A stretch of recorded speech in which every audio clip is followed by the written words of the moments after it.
this video, I will use grapevine as a model crop to illustrate the basic principles of how to prune fruit crops. Pruning is the removal of branches, shoots, leaves, and other vegetative parts of the crop. There are two main objectives of pruning. Objective number one is to establish and maintain the crop desired shape that will enhance productivity and facilitate various cultural operations such as cultivation, irrigation, thinning, harvesting, and pest control.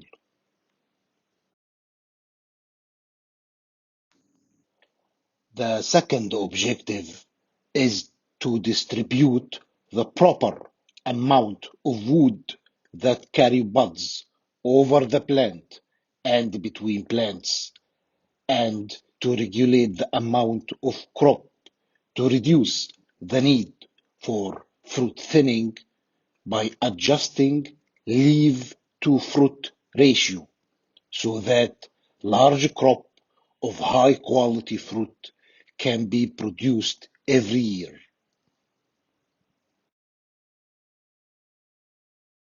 Before we start pruning grapevines, we need to understand some definitions related to grapevine structure.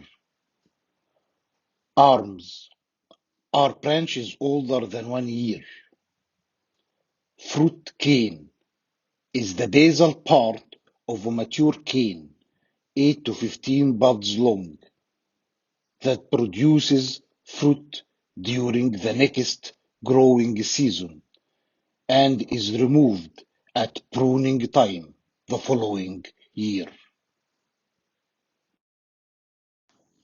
Spur is the basal portion of the cane, from 1 to 4 buds long.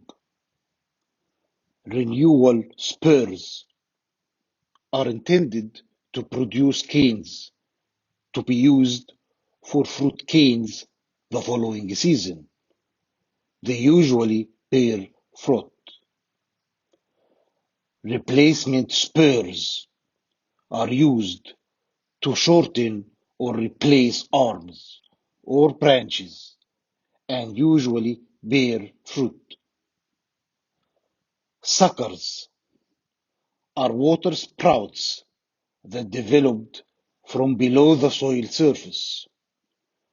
Water sprouts from the trunk and main branches are also frequently called suckers. Trunk is the undivided main stem of the vine.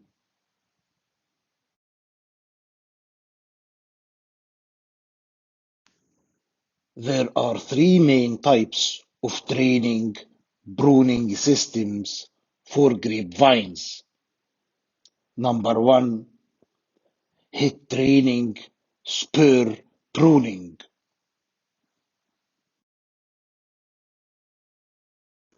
Number two, cordon training, spur pruning.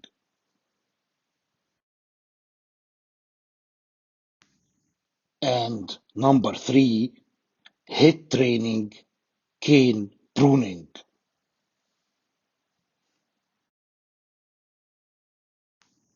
The first type is the head training spur pruning. In this type, the vine has the shape of a small upright shrub with a vertical trunk that supports arms spaced around its head. At the winter pruning, spurs are left to produce the shoots that will bear the next crop and furnish canes for the following year's spurs. Its advantages are simplicity of shape, ease of training, inexpensive to establish, and it does not require a wire trellis. Short stacks are used until trunks support themselves. Disadvantages include requiring severe pruning that slows growth and delays production, as well as the production of crowded clusters with many punch rods and poor color. Heat training is mainly used for wine grape production.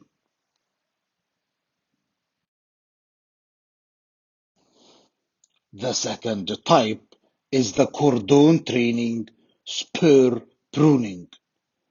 In this type, the trunk of the bilateral horizontal cordon rises vertically below the lower wire and then divided into two branches that extend in opposite directions along the lower wire. Bearing units are spurs on small arms located at regular intervals on the horizontal cordon. Spurs should be located on the upper surface of the cordons.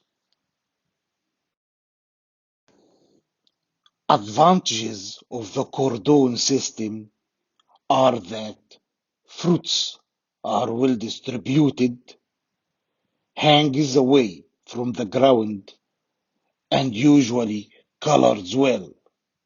This system is adapted to mechanical harvest.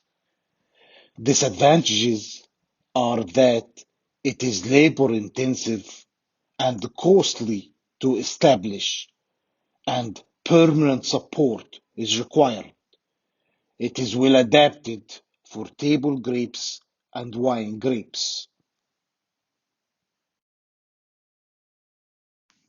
The third and the final type is the head training cane pruning.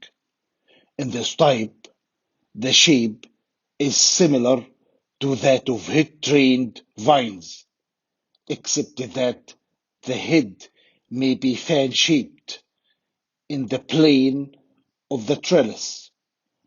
Only two or three arms on each side of the head are usually needed.